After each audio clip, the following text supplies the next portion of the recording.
Bueno, aquí estamos. Me presento primero, mi nombre es Milton. Soy uno de los directores en NotReal. Junto conmigo está Roberto, que está por ahí, y Vale, que va a estar de oyente, que está preparando una presentación para un proyecto, así que quedó en manos nuestras. Probablemente Vale sea la persona más interesante a escuchar de nosotros, pero bueno, es lo que hay, quedamos nosotros nada más.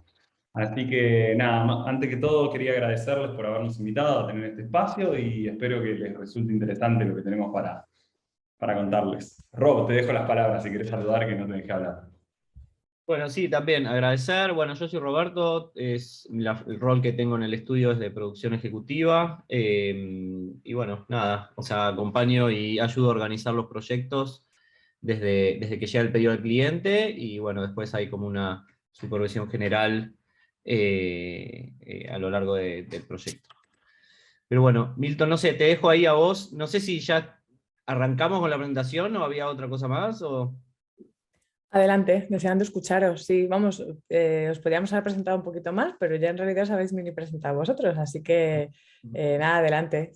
Sobre todo escucharos y queremos ver esos proyectazos que tenéis, esos grandes proyectos, que ya nos habéis Perfecto. contado a Javier a mí en alguna ocasión, pero pues que nos contéis más detalladamente. Por aquí también por el chat he dejado la página web para quien quiera cotillar y que pueda ver un poquito también. Genial. Bueno, voy a proceder a presentar. Voy a acomodar todo esto aquí, así ya los puedo ver a todos. Y vamos a ir de aparte. Bueno, primero, antes que todo, eh, hola, somos NotReal. Y este es un overview de algunos de los trabajos que estuvimos haciendo en los últimos años. Para los que no nos conocen, un poco lo que le queremos contar es que NotReal es un estudio creativo de diseño focalizado en la dirección de arte, CGI, animación, con oficinas en Madrid y en Buenos Aires. Recientemente, desde el año pasado, estamos aquí también ubicados en Madrid.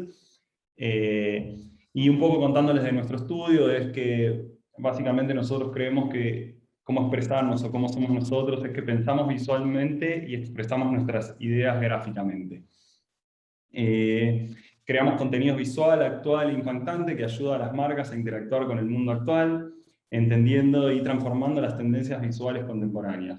Nuestra misión es idear el mejor contenido creativo posible para cada proyecto. Un poco contándoles acerca de nuestros valores, nosotros creemos en la colaboración, en el esfuerzo del equipo. Esto principalmente es porque, más allá de que Robert, Vale, Eugenia y yo somos los fundadores y los directores del estudio, nada de lo que hicimos hasta este momento sería posible sin todo nuestro equipo. Cada una de las personas que son parte de NotReal, ya sea parte de nuestro equipo fijo o de la gente freelance que trabaja con nosotros, son fundamentales para estar donde estamos hoy en día y para la calidad de los proyectos que hemos conseguido. Así que sin ellos no sería lo mismo que nada, principalmente. Parte de nuestros valores también es que nos esforzamos más cada día. Parte de la forma de trabajar en el mundo del diseño es como un poco no conformarse. Siempre se puede hacer algo mejor, siempre se le puede dedicar un poco de tiempo extra para que lo que uno está trabajando llegue como a un nivel extra. Fomentamos una cultura libre de ego. Esto también viene de la mano con lo que hablamos de nuestro equipo. Cada persona en el equipo es súper importante y cada uno tiene un rol importante. Y de nuevo, más allá de que nosotros a veces actuamos de directores, somos los primeros que tenemos que tener el ego de lado, porque tampoco somos las personas que tenemos la respuesta a todo, y trabajando en equipo siempre llegamos como a mejores resultados. Otra de las cosas que nosotros creemos es que la calidad del proceso es igual a la calidad del producto final. Es muy difícil llegar a un producto final cuando tenemos un proceso malo de trabajo. Rara vez sucede eso y rara vez la gente termina feliz o contenta de lo que estuvo haciendo. Y que la gente esté contenta, tanto los que participan haciendo el proyecto como el cliente final o todos los involucrados, eso hace a la calidad final de nuestro producto. Y otra de las cosas que nosotros creemos es que nuestra versatilidad es una de nuestras fortalezas. Los objetivos. Bueno, los objetivos de esta charla es que vamos a hablar de nuestro proceso y cuál es nuestra visión a la hora de realizar un proyecto 3D de principio a fin. Y este GIF es súper divertido, no sé si es relevante, pero era lindo. Nuestro proceso. Cada proyecto es único y como tal tiene sus propias necesidades y complejidades. Durante esta presentación vamos a hablar un poco sobre nuestro proceso de trabajo, ejemplificando con el proyecto de Nike, el proyecto de eBay y el proyecto de Microsoft Loop. Estos 3 proyectos sentimos que son 3 proyectos muy relevantes en la historia de nuestro estudio. El proyecto de Nike, en su momento cuando lo hemos hecho, es un proyecto que hicimos a principios del 2020, y creo que nos marcó un antes y un después en nuestra carrera como estudio. Nos ubicó mucho más en el terreno del 3D y donde empezamos a recibir muchos más pedidos de este estilo. El proyecto de eBay fue un proyecto que hicimos el año pasado, que fue creo que uno de los proyectos más complejos que nos tocó hacer como estudio hasta el momento, ya que combina live action y 3D. Fue un proyecto de alta complejidad, y el proyecto de Microsoft Loop creo que es uno de los proyectos que está en nuestro corazón. Creo que es el proyecto que más nos gusta del estudio hasta el momento, y fue un cliente o un tipo de proyecto que perseguimos durante mucho tiempo, y por suerte el año pasado tuvimos la posibilidad de hacerlo. Lo primero que voy a hacer es hacerles un pequeño repaso de estos proyectos. Capaz que muchos de los que capaz que nos siguen ya los conocen, pero para los que nos conocen un poco, primero les voy a mostrar los proyectos rápidamente para que cuando nos empecemos a desglosar sepamos de qué estamos hablando. Este es el proyecto de Nike y su...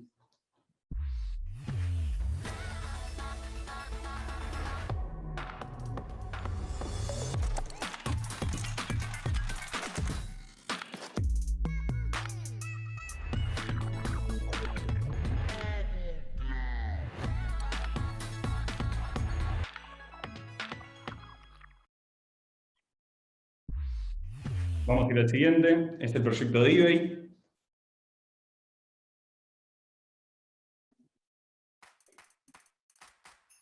A is for authenticity guarantee. Let's get into it. B is for buy with confidence from brands like Bottega, Balenciaga, and can't forget Chloe. We should also definitely mention Gucci and Goyard. So how about we dive into the details? I is for inspecting the leather, the logos, the chains, the snaps, the zippers. Ooh, wait, let's say that for Z. Just keep your eyes on that little blue check mark. That's how you know it's legit. M is for measuring every last millimeter and whatever smaller than a millimeter, because NO detail is too small. P is for Prada. Q is for quality control. R is for easy returns. S is for stitching that's as straight as if Coco sewed it. T is for tags with all the details. U is for unlimited options. V is for Valentino. Ciao. What's left? XYZ. You bet eBay examines your zippers. And that is the A through Z for AG.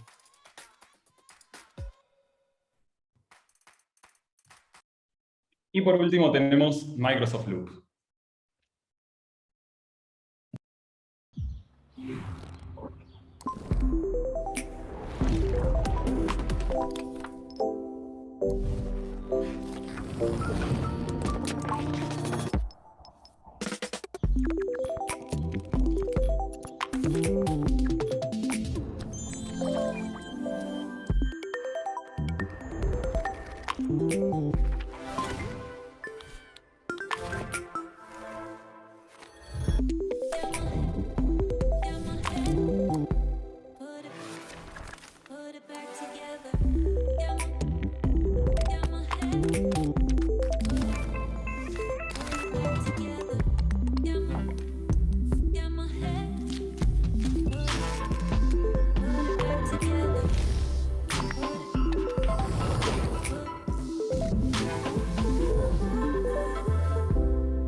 Bueno, presentados estos 3 proyectos, algo que me gustaría decir es que más allá de sus diferencias, los 3 proyectos son diferentes, más allá que los 3 conviven en el mundo del CGI, los 3 pedidos y los tipos de proyectos son diferentes, pero el proceso y la cultura de trabajo es siempre la misma para nosotros, que se adapta a las diferentes necesidades. ¿A qué nos referimos con esto? De que nosotros durante los años fuimos perfeccionando cómo es nuestro know-how de cómo hacemos cada tipo de proyecto, y cada proyecto tiene sus particularidades, pero el día a día y cómo nos organizamos a la hora de llevar los proyectos adelante, tanto nosotros como todos los integrantes del equipo, es la misma. Y de nuevo, otro GIF que no sé si necesariamente es relevante, pero es lindo y está ahí de fondo. Etapas de un proyecto.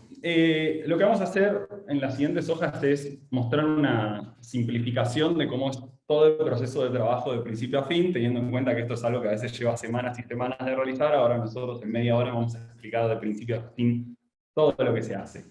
Pero todo esto comienza desde la preproducción, el desarrollo creativo, el diseño, la animación, el merge y la postproducción y la publicación. Esas son como las etapas claves que nosotros consideramos en cada proyecto. La preproducción. Rob, este es como tu lugar de expertise, así que te voy a pasar ahí como la pelota a vos. Dale. Bueno, la preproducción, o sea, es el análisis y también el armado y la planificación del proyecto. Lo primero que nosotros necesitamos acá es tener la información necesaria para poder entender cuáles son las características del proyecto, cuál es la complejidad técnica, cuál es el estilo al cual de inicio nosotros apuntamos, y cuál sería también como esa lista de entregables o qué es lo que necesitamos entregarle al cliente al final del proyecto. Ese sería como el primer paso. Acá hay algunos ejemplos de brief. Este, por ejemplo, es lo que nos pasó el cliente para Microsoft Loop. Obviamente hay una conversación, por lo general hay videollamadas acerca de esto como para repasarlo, para entenderlo bien y para que después nosotros podamos desglosarlo y bajarlo a la tierra, entender cuál es el pedido, ¿no? Acá, por ejemplo, estos son como muy resumidos, ¿eh? Por lo general siempre es un deck con varias hojas, hay una explicación y demás, pero estos son como algunos screenshots para darnos una idea. Por ejemplo, en este de Nike. Después, bueno, una vez que nosotros podemos entender el proyecto y podemos empezar a bajarlo a la tierra, algo que tenemos que hacer es, ok, ¿cómo lo planificamos esto en el tiempo? Nosotros, esas etapas que nosotros mencionamos, acá están, o sea, está el desarrollo creativo, está la etapa de diseño, está la etapa de animación y está la etapa, bueno, ahí dice rendering compositing, pero bueno, es esa etapa final donde nosotros llegamos al resultado final.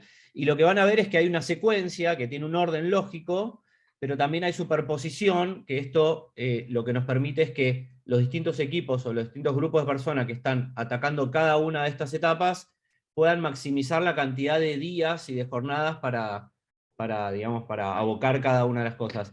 Y esto es necesario porque la calidad como que requiere esto de volver a revisar el contenido y como trabajarlo internamente.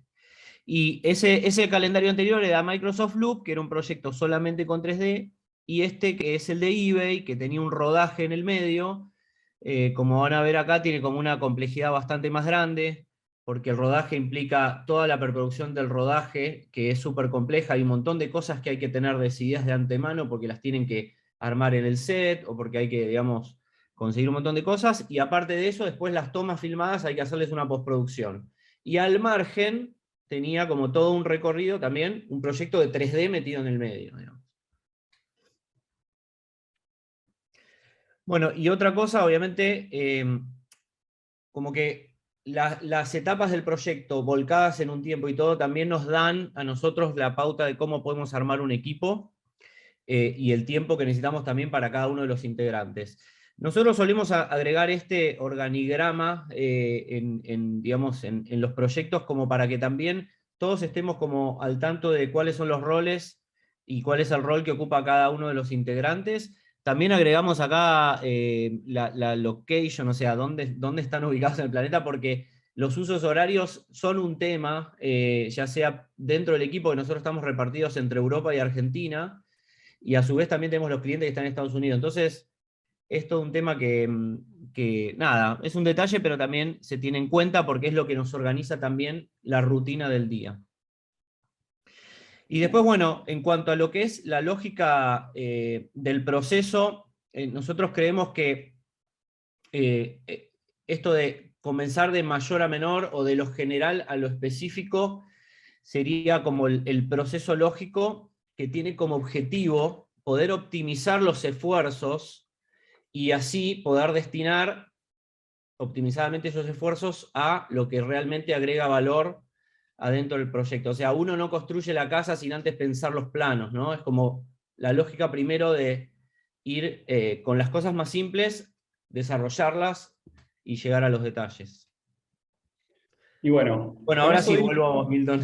Vuelve a mí, Rob, me encanta. Bueno, esa parte que todo lo que estuvo mencionando Robert es la columna vertebral de lo que va a ser el proyecto después para nosotros. Si el proyecto está mal planificado, probablemente haya muchos problemas a lo largo del proyecto y también eso comprometa la calidad final del proyecto. Entonces, esta parte es como muy delicada, todo lo que estuvo nombrando Roberto, porque son los cimientos del proyecto futuro que vamos a realizar. Luego, llegado al desarrollo creativo, nosotros esto lo vamos a dividir, el desarrollo creativo, simplemente en 3 partes. Concepto y referencias, storyboard y moodboards.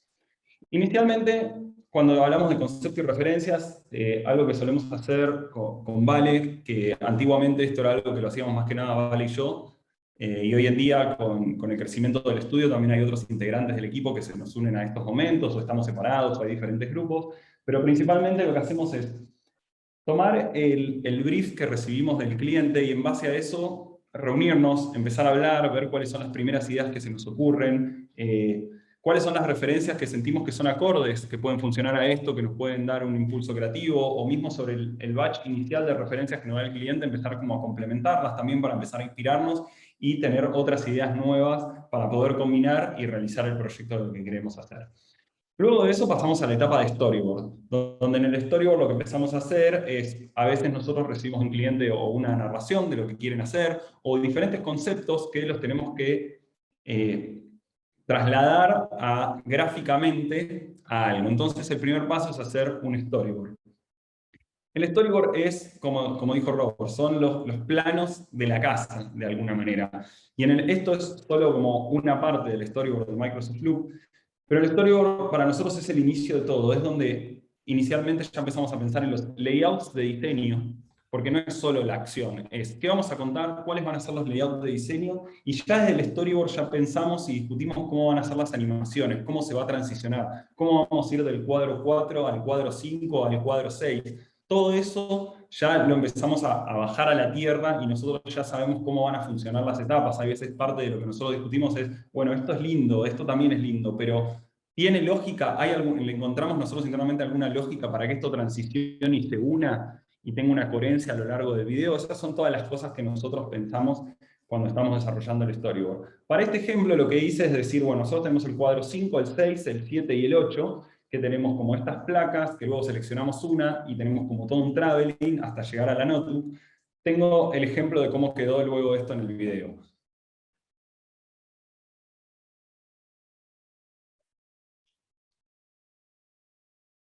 Y lo mismo sucede con este video de eBay, donde también la secuencia, que ya está planteada en el storyboard, no casualmente luego funciona en la animación, porque ya estuvo aprobada, el cliente lo entendió y pudimos ir a la animación como mucho más straightforward. Bueno, una vez que tenemos el storyboard, esta es la historia, y así se va a ver. Así se va a ver, lo que nosotros hacemos es que junto con el storyboard trabajamos en moodboards generales y a veces más específicos, para ayudar al cliente a entender hacia dónde vamos, porque no todo el mundo, no todos los clientes son del mismo medio que somos nosotros, y no todos tienen la habilidad de poder proyectar lo que nosotros estamos imaginando o hacia dónde vamos a ir. Entonces, intentar de hacer el proceso lo más predecible posible siempre ayuda mucho a la hora de poder ir avanzando paso a paso y no que el cliente se encuentre con algo que nunca lo había pensado, nunca se había imaginado, nunca lo había entendido muy tardemente en el proyecto. Entonces, estos son algunos ejemplos de presentaciones nuestras. Todos estos son unos moodboards generales para una de las hojas de los moodboards generales para el proyecto de Microsoft Loop. Cómo podría ser el mobiliario de este proyecto. O luego tenemos ejemplos como aquí, donde en el proyecto de Nike, donde junto con el pic del storyboard, nosotros al lado vamos a encontrar referencias específicas y mismo también algunas indicaciones de cómo va a ser utilizada la paleta de color. Entonces, de alguna forma, a un cliente X que es la primera vez que trabaja en un proyecto de CGI y no tiene un background creativo, de alguna forma lo ayudamos a su imaginación a poder seguir avanzando y encontrando la forma de como darnos un feedback y poder avanzar. A su vez, también todo esto nos sirve internamente como para trabajar con el equipo, o sea, son todas guías que nosotros nos vamos creando, que son como instrumentos que nos dan como, refuerzan mucho la comunicación interna con ejemplos y con lo que vemos acá, digamos. no solamente como hablando y comunicándonos verbalmente. Luego de todo esto pasamos a la etapa de diseño. La etapa de diseño para este tipo de proyectos la vamos a dividir simplemente en Color Key, Research and Development o exploración, y el diseño de los cuadros específicos. Una vez se termina la etapa de Storyboard, comenzamos a trabajar en el Color Key del video, y luego esto se aplica en el CGI. Este es un ejemplo, esto no es algo que siempre lo hacemos, depende del proyecto, pero por ejemplo, en este proyecto como en el de eBay, una vez que teníamos los cuadros aprobados del Storyboard, empezamos a trabajar en un Color Key, como para saber cómo iba a ser la progresión del color a lo largo de todo el video. También teniendo en cuenta que este proyecto de eBay iba a tener un shooting, no podemos decidir a último momento qué color vamos a utilizar en cada escena. Y a la vez, teniendo en cuenta de que había escenas filmadas donde iban a tener cierto color, también poder ir viendo de antemano cómo vamos a usar el color durante todo el video para no de repente encontrarnos que todos los cuadros son azules. ¿Qué pasó aquí? No, bueno, eso lo pensamos de antemano antes de pasar a generar las escenas en 3D. También dependiendo de los proyectos, de los tiempos, de las necesidades del cliente, durante la etapa de Storyboard a veces empezamos a trabajar en un Research and Development sobre situaciones y conceptos que luego serán parte del relato. Entonces nosotros sabemos que tenemos que comunicar ciertos conceptos que todavía no sabemos cómo los vamos a contar en nuestro storytelling, pero este momento nos permite como empezar a calentar los motores y que nuestro equipo de 3D empiecen ya a probar materialidades, composiciones, ideas que se les van ocurriendo en base a esos conceptos. Y estos son algunos de los ejemplos que realizamos para el proyecto de Microsoft Loop. Y estas fueron algunas de las primeras exploraciones. Y por ejemplo, esta exploración terminó derivando, en base a un feedback y diferentes rondas, en este style frame que es parte del video. Entonces esa primera exploración mutó en algo así.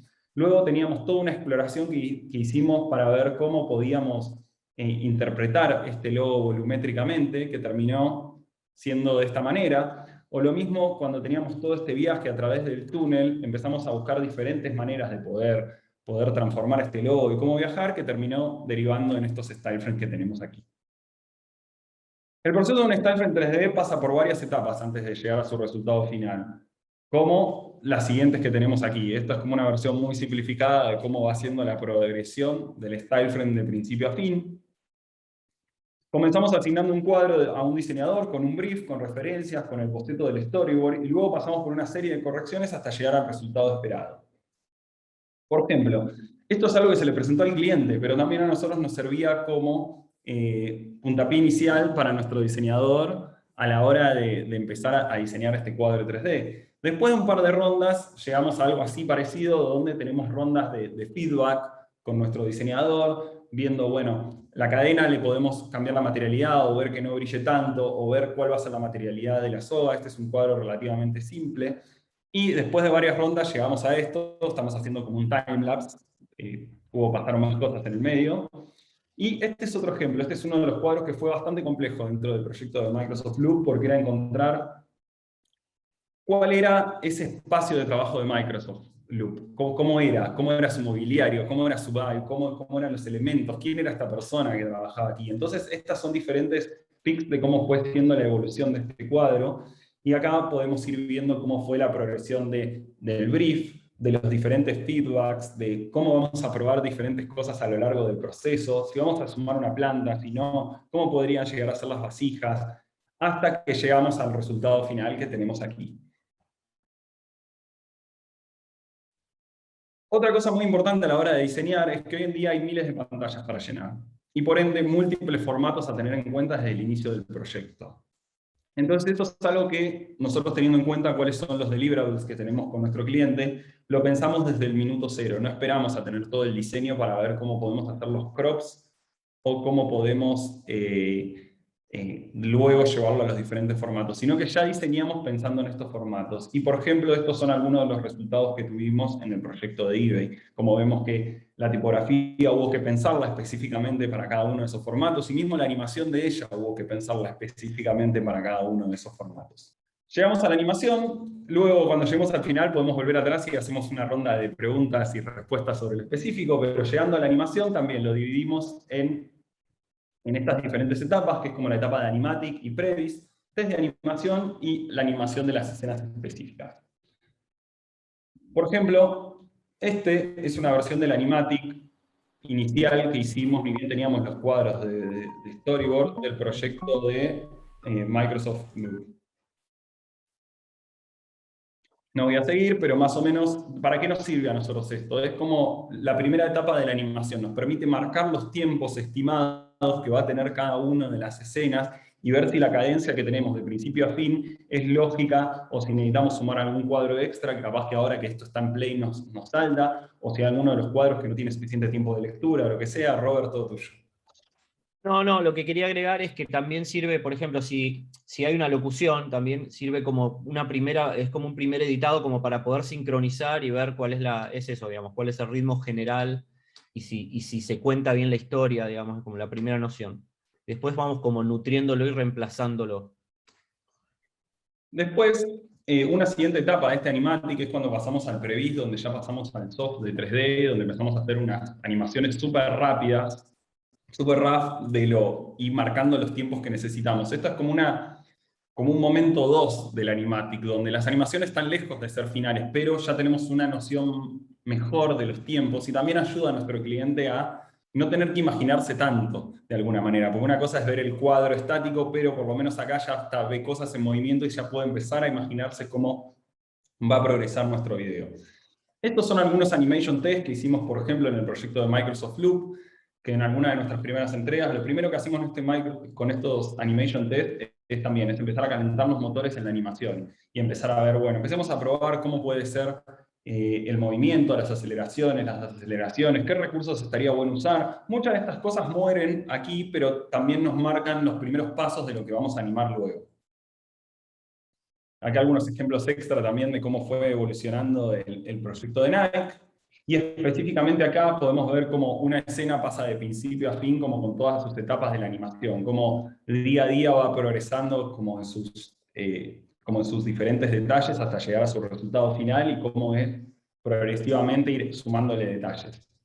Quería agregar una cosita, Milton, que como ven acá, muchas de las animaciones se ven como en wireframe o digamos como una calidad como no es el render final, pero volviendo un poco a eso de esta es la historia y así se va a ver, digamos, como esos dos aspectos que nos ayudan a nosotros a guiar al cliente, en paralelo de que nosotros estemos desarrollando esta animación y la vemos como una calidad super draft, también estamos entregando por ahí los style frames de diseño fijos, ya en una calidad como mucho más final. Entonces, de esa manera también nos ayuda a guiar al cliente y seguir como acotando lo que estamos haciendo y guiándolo. Y este es un ejemplo un poco más del día a día con el equipo, cómo fuimos avanzando, por ejemplo, en la animación de este cuadro, cómo en un brief del día inicial, obviamente siempre tenemos calls con nuestro equipo y tenemos mucho back and forth y hablamos y también escuchamos las ideas y nosotros también les contamos un poco dónde tienen que ir, pero por ejemplo tenemos una idea de cómo es la escena previa, que es una escena en la cual, no sé, el logo empieza a subir, entonces tenemos que hacer un match cut en esta escena que se va a animar, pero a la vez también tiene que funcionar en transición con la escena siguiente.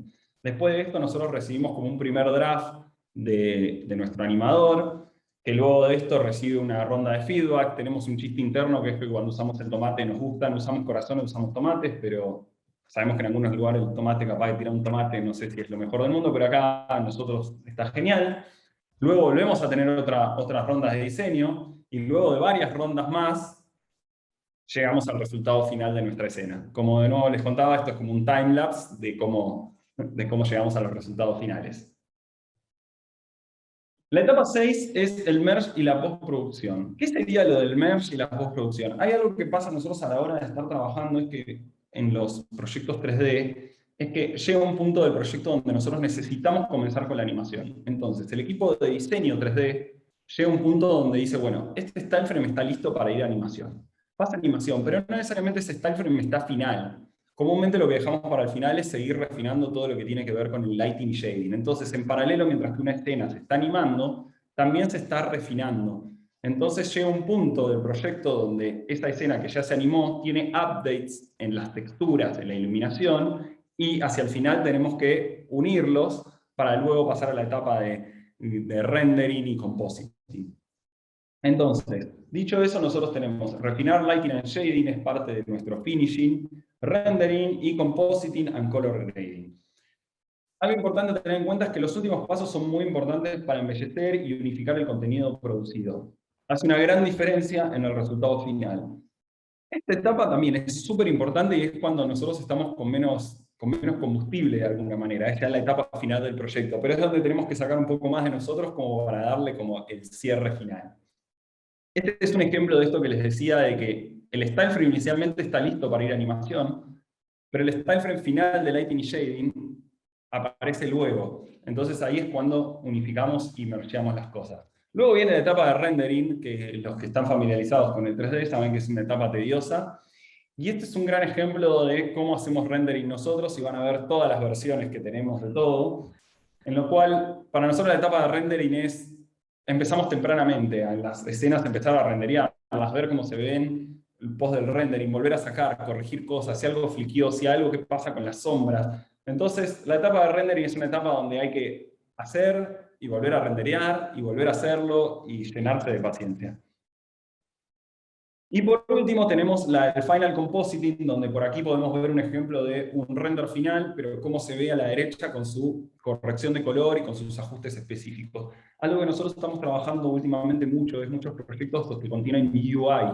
Entonces, al contener UI y esto tener que mergearlo en el 3D, tiene mucho trabajo de que la UI capaz que está hecha en 2D y luego en After Effects, en Compositing se suma, más los pases que recibimos del 3D. Entonces hay mucho trabajo de unificar y ayudar a que todo esto se vea homogéneo. Y por último, esta es como nuestra última etapa y donde nosotros sentimos que el proyecto termina, es en la publicación.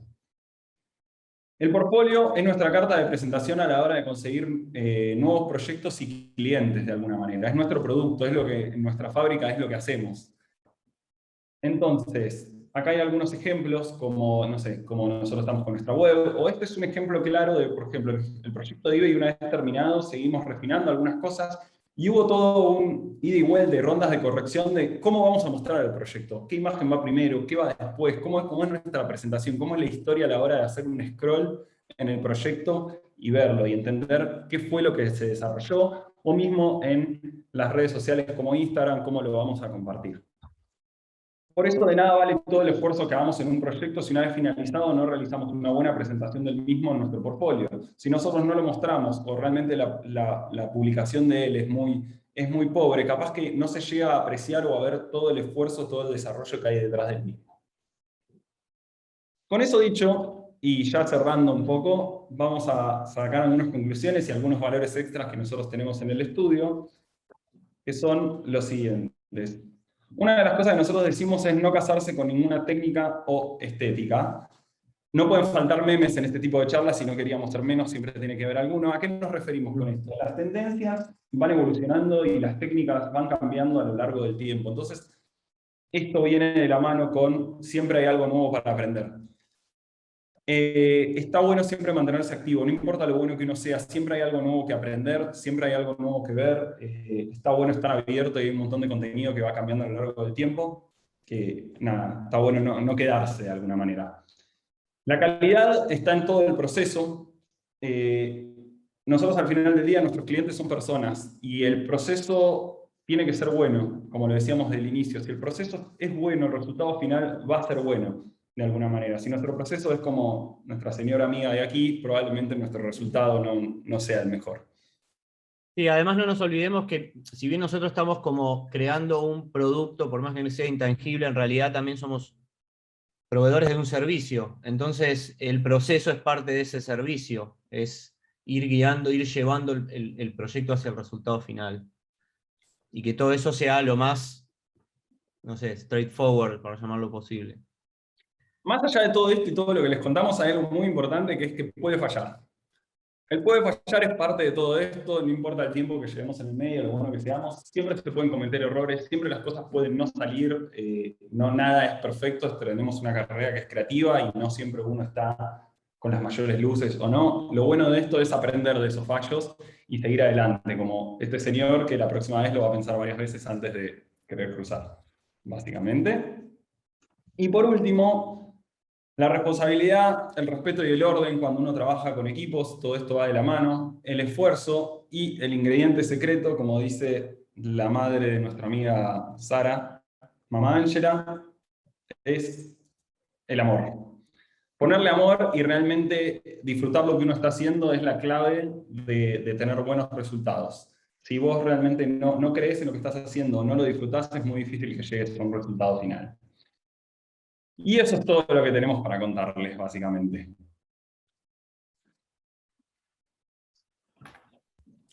Muchas gracias. Me encanta el cierre, ¿no? Es verdad, parece algo muy tonto esto del ponerle amor, pero no lo es. Se nota mucho cuando haces las cosas con mimo, con cariño, con ganas y cuando pones todo lo que tienes que poner, ¿no? Es algo que está ahí.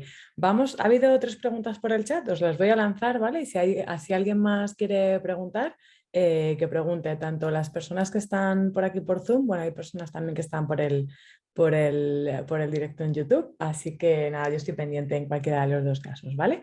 Preguntaba inicialmente Marcos, cuando estabas hablando de animación, bueno, es una pregunta más técnica, ¿no? Dice que él es usuario amateur, pero con proyección, y preguntaba, ¿creen suficiente para trabajar con 3D, Cinema 4D, por ejemplo, un MacBook Pro, bueno, es como algo muy concreto, ¿no? Un MacBook Pro 16 pulgadas con procesador MI Pro y 16 de RAM? Bueno, básicamente es qué tipo de equipos harían falta o cuál sería el mínimo para poder realizar un trabajo 3D de calidad, ¿no? Vamos a simplificarlo quizá ahí. Nosotros no necesariamente soy la persona más técnica del mundo y que sé todos los equipos, pero básicamente nosotros principalmente trabajamos con Cinema y con Redshift. Después hay otros softwares que son parte de nuestro workflow, como hay gente que usa Houdini, etcétera, pero principalmente trabajamos en Cinema y con Redshift. Y principalmente las placas de video es lo que más se necesita. Digo, nosotros trabajamos mucho con Windows a la hora de hacer 3D, porque tenemos el poder de las placas de video que nos dan un montón, pero últimamente Apple tiene otros procesadores que también ayudan a poder ver el live preview a la hora de hacer lighting y shading. Entonces, digo, esta capaz que sería la respuesta más vaga, pero es una parte general. Después, cuánto RAM y todo eso, no sé si soy la mejor persona para responder. Bueno, sería eso, pues, claro, por simplificarlo más a qué tipo de equipo, ¿no? ¿Cuál es el mínimo quizá de equipo, herramientas? Perdona, Roberto, que ibas a decir algo y te he cortado. No, que quizás si ya tiene ese ordenador, que pruebe y ver cómo le va, o sea, si le fluye la escena, si puede sacar los renders y todo eso, bueno, funcionará bien. Vale, genial. También por aquí preguntaban, ¿qué tiempo de render os llevo? Os llevo el vídeo de Microsoft. El vídeo de Microsoft, buena pregunta. No sé si hay un tiempo de render específico, pero lo que sí... Una etapa. Tiene una etapa que duró aproximadamente 2-3 semanas, me parece que empezaba. Mira, acá en realidad figura 1 semana y media, pero la verdad que este es el calendario que nosotros compartimos al cliente. Internamente nosotros empezamos antes, pero eso tampoco significa que se están haciendo renders todo el tiempo. O sea, sino que es la etapa de rendering en donde, sí, a veces estamos haciendo los renders, a veces no, porque estamos trabajando en cosas en paralelo. Pero sí, habrá llevado unas 2 semanas, los fines de semana también se aprovecharon, en este caso. Yo te diría unas 2 semanas y media. Sí, aproximadamente. Y no es 2 semanas y media de constante render, sino era como esto que les contábamos, es de que sacamos una versión, volvemos, nosotros tenemos a alguien en equipo juego, es como le decimos juego, le dicen juegos de antes que trabaje con nosotros, pero le viene perfecto para ser la persona que nos ayude en la parte de rendering, ya que nada, se sacan los renders, se ven, se puede corregir algo, si algo se puede mejorar, si alguna cosita no se ve como se tiene que ver y se vuelven a sacar. Entonces es como dice Robert, es toda una etapa constante en la cual se está rendereando todo el tiempo diferentes escenas. No es que llegamos al final, hacemos render y terminó. Claro, complemento con otra pregunta que vi que decía también si contratábamos un render farm o algo así, que era, bueno, es parte de lo mismo. Sí, nosotros tenemos un servidor, porque en realidad al trabajar con Redshift es con las placas de video, digamos, se procesa. Los render farms de este tipo de render surgieron en los últimos años. De todas maneras, lo que nosotros conseguimos es como un servidor donde nosotros tenemos acceso remoto y que lo que hacemos es, nada, o sea, lo manipulamos como si fuese nuestro propio ordenador y lo tenemos como full disponibilidad. Que sí, es un servidor que tendrá unas hay, no sé, entre 4 y 8 placas, una cosa así. Y aparte tenemos uno propio. Es como un poquito así. Claro, yo iba a puntualizar, claro, que también cuando se puso esta pregunta en el chat fue antes de que terminarais de contar todo el proceso, ¿no? Y comentaréis esto del el último paso del render al final composition, ¿no? La última composición, que además es la imagen que habéis utilizado de Nike, es brutal porque se ve perfectamente, ¿no? También esos cambios, esos retoques de color, las texturas, todo, al final, efectivamente, no es una única renderización, sino que hay muchas más y luego cuando se ha decidido la pieza final, hay mucho que retocar aún, ¿no? Ahí está. Vale, ¿alguna preguntita más? Por aquí, bueno, decían increíble todo, muchas gracias, muy interesante, muy grosso lo que hacen. Entiendo que, que es de Argentina o por lo menos de un país de Latinoamérica, porque no es una expresión que utilicemos en España, el decir muy grosso. Mientras hay alguna otra pregunta, que por supuesto también si alguien quiere abrir el micro, por favor que la abra y que la diga, no hay ningún problema. Yo os quería preguntar, una cosa que me ha llamado la atención es en las conclusiones. Decíais que no, la primera conclusión marcabais no casarse con ninguna técnica o herramienta, pero de alguna manera sí que hay algo que os define, ¿no? A mí al ver vuestra página web, al revisar vuestro trabajo, me llamaba mucha atención los colores vibrantes y las formas circulares, las formas redondeadas. No sé si quizás es una seña de identidad o es algo casual.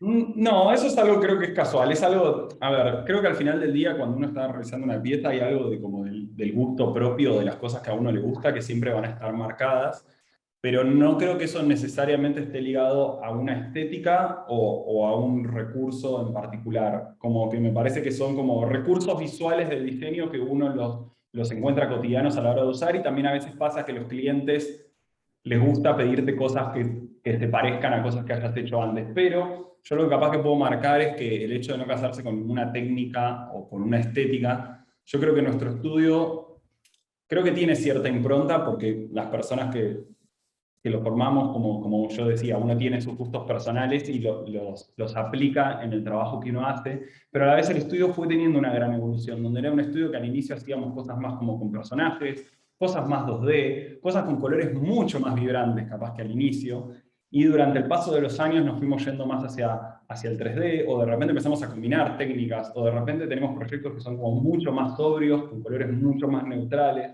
y me parece que el hecho de estar abierto a ese tipo de cosas lo enriquecen a uno como diseñador, como animador, como profesional, que no quiere decir que después uno tenga sus gustos personales y lo quiera seguir, y yo creo que eso también va más relacionado, digo, al tipo de actividad dentro del medio que hacemos nosotros. Capaz que no es lo mismo para, no sé, capaz que un ilustrador que tiene una estética muy marcada y sus diseños son como un producto al final del día, y eso es lo que él hace.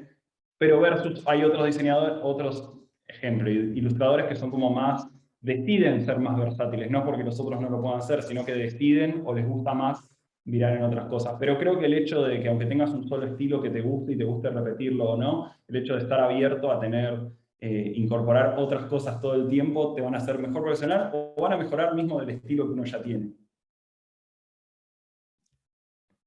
¿Algo que quieras puntualizar, Roberto?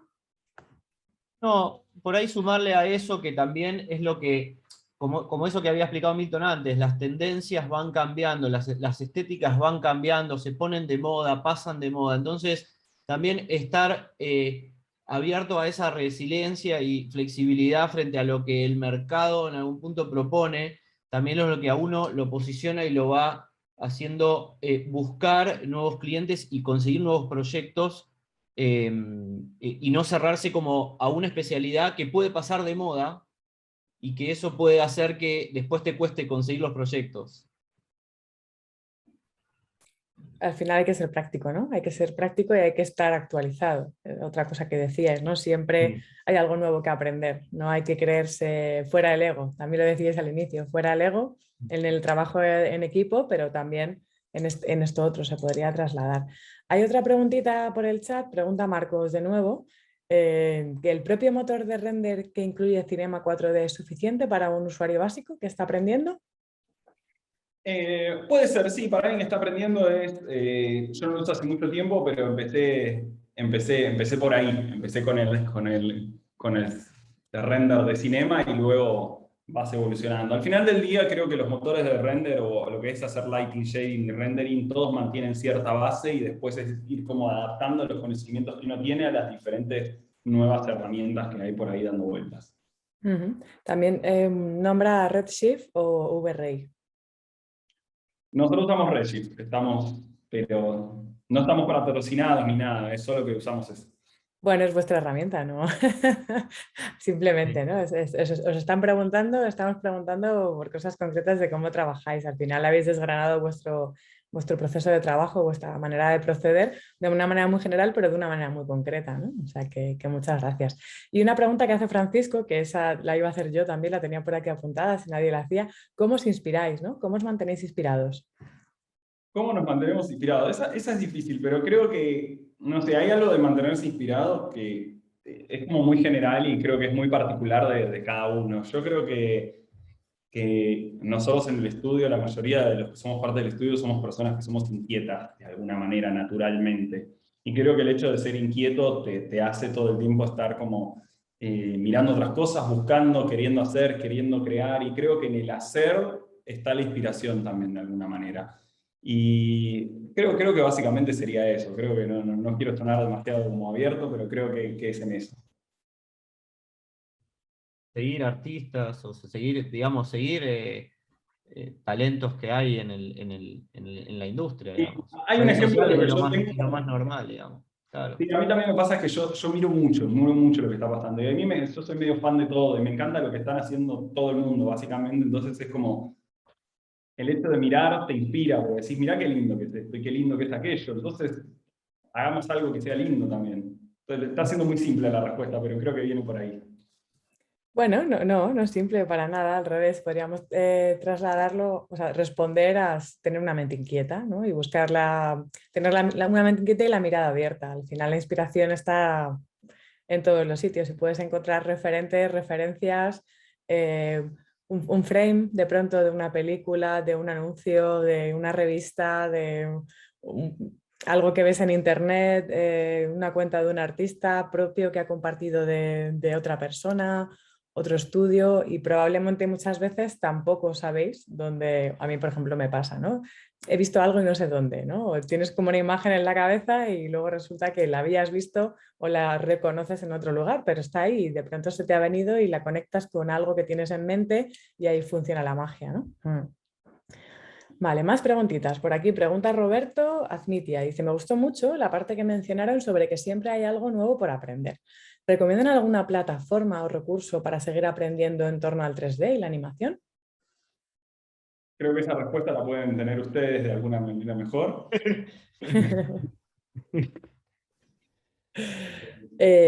No, bueno, no sé.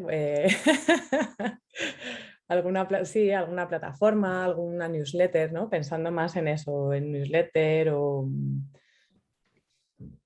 Sí, yo creo que es una combinación de cosas. Hay estudios formales, o sea, uno puede ir a la universidad y aprender una carrera. Después me parece que la experiencia de estar trabajando en algo también, que uno lo haga con los ojos abiertos, sabiendo y en algún punto como reflexionando sobre lo que uno hace, quizás hace que uno pueda hacer cada día un poco mejor.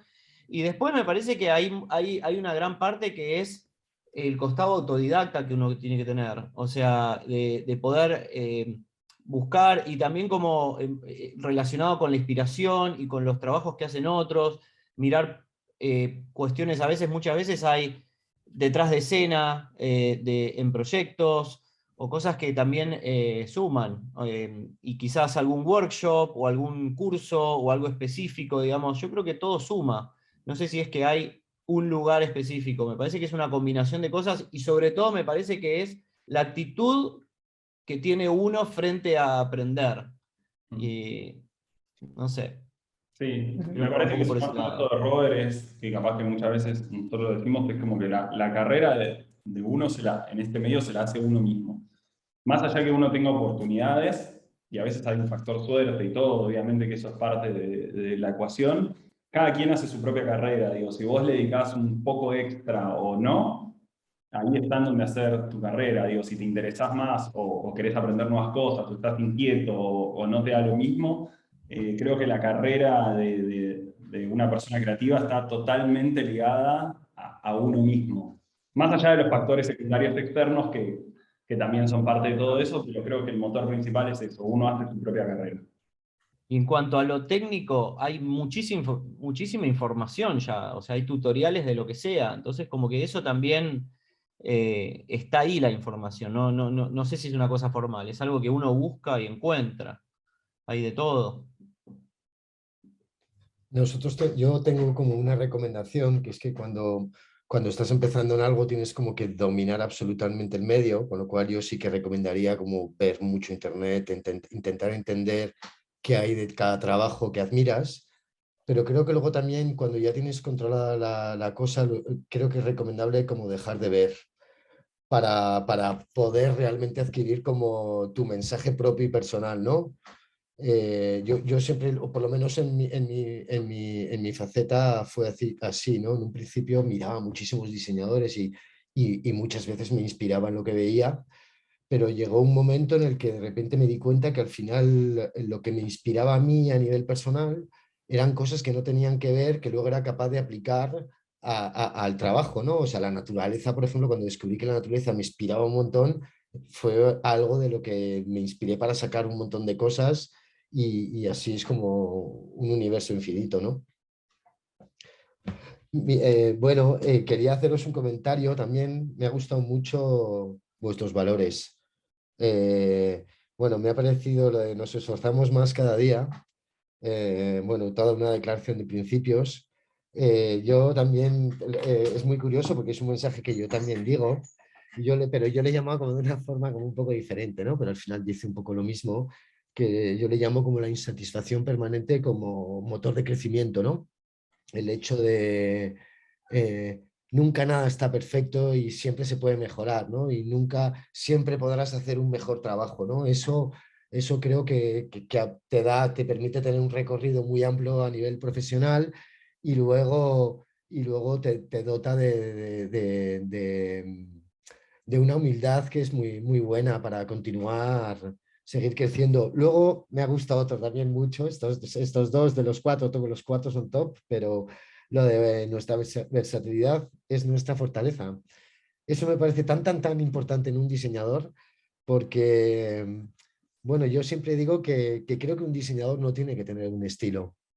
Un diseñador tiene que saber hacer muy bien muchos estilos y saber muy bien cuál es el contexto de cada trabajo y adaptarse y justamente hacer como un trabajo CTM, pero que se ajuste a las necesidades, ¿no? De cada proyecto. Y eso es lo que es interesante, ¿no? Que al final es como nunca paras y tienes unas posibilidades muy, muy, muy amplias. Pero eso me ha gustado mucho.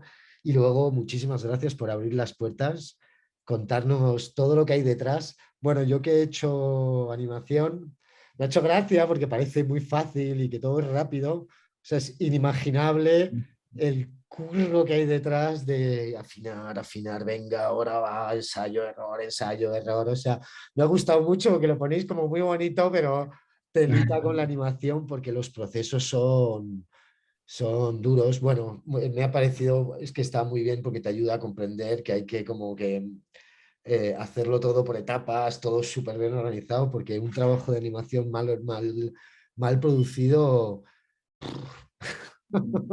supongo que todos hemos pasado por eso, pero es algo duro. Y hay algo Quiero agregar. Sí, Rob, Dale, todo. Milton. No, lo que quería agregar es que, o sea, nosotros mostramos un proceso de trabajo que es lo que nosotros nos viene funcionando, pero me parece que lo importante es destacar, porque las especialidades, los estilos, el mercado al que uno trabaja y los tipos de proyectos que uno tiene, tienen diferencias.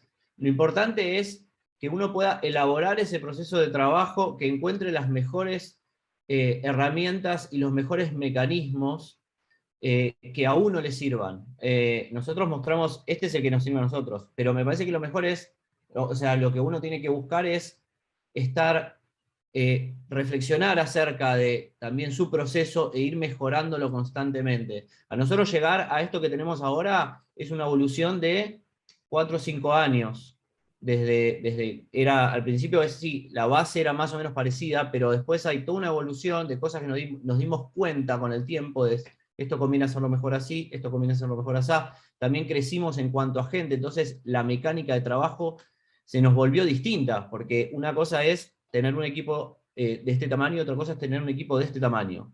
Entonces, el proceso, y no solo eso, sino cómo conectamos a las partes, también se fue complejizando. Pero lo importante es eso, es tener esa actitud de replantearse cuál es tu proceso de trabajo y pensar cuál es tu proceso de trabajo, e ir mejorándolo. Yo creo que algo importante de esto que dijo Rob es que yo considero que nuestro proceso de trabajo, que no, como dijo Rob, es nuestro proceso y es lo que a nosotros nos funciona, está en un eterno work in progress. El work in progress es hasta, esto que compartimos es hasta donde está hasta la fecha. Dudo mucho que el año que viene hablemos y el proceso de trabajo siga siendo exactamente como lo que mostramos ahora. Porque siempre lo fuimos evolucionando y proyecto tras proyecto surgen dificultades, como en el momento decimos, bueno, puede fallar. Me acuerdo que después del proyecto de eBay, fue un proyecto muy complejo de hacer, había corto tiempo y muchas complejidades a tener en cuenta, y después de ese proyecto como que tuvimos una charla interna de equipo, pero como también para saber, digo, bueno, terminamos, quedó bueno el proyecto, pero se nos puso muy difícil en muchos momentos. ¿Qué podemos hacer? ¿Qué podemos cambiar? ¿Qué podemos organizar distinto? No me acuerdo ahora específicamente cuáles son los puntos, pero hubo varios puntos de nuestro proceso de trabajo un poco más adentro. Este es más como el proceso general, pero el proceso ya como más metido adentro del proyecto, que cambiamos un montón de cosas que cuando llegamos al proyecto de Microsoft Loop, realmente lo hicieron muy smooth el proyecto. Como que hubo ciertos cambios que hicimos que salieron súper bien, y algunas cosas volvieron a fallar y las volvimos a notar. Y eso es así como proyecto tras proyecto. Importante organizarse bien, ¿no? Y ser capaz de hablarlo, que también eso es importante, que a veces en los equipos de trabajo no es tan sencillo, ¿no? De conversar con el resto y bueno, pues asumir errores y siempre buscar la mejora. Por aquí también han hecho un último comentario, dicen, todos los proyectos guapísimos, muchas gracias por esta masterclass, sobre todo por ser una gran fuente de inspiración y unas grandes referentes. O sea, eso, vamos, merece aplauso total. Y luego, bueno, hay una pregunta aquí un poquito delicada, pregunta Marcos, que si se puede contar aprox cuánto se cobra por alguno de los proyectos que mostraron. Esta información... No podemos contarlo, El único consejo capaz que tenemos para ese lado es un poco la parte de la preproducción que nosotros hagamos. La preproducción a uno te marca cuál es el pedido.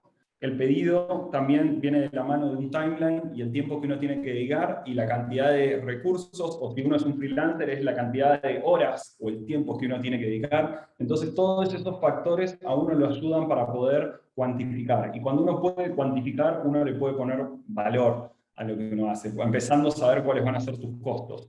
Entonces, teniendo en cuenta cuáles van a ser tus costos, analizando y cuantificando todo, uno ya puede ir viendo cuánto van a ser como no sé, el presupuesto que uno necesita para hacer un proyecto.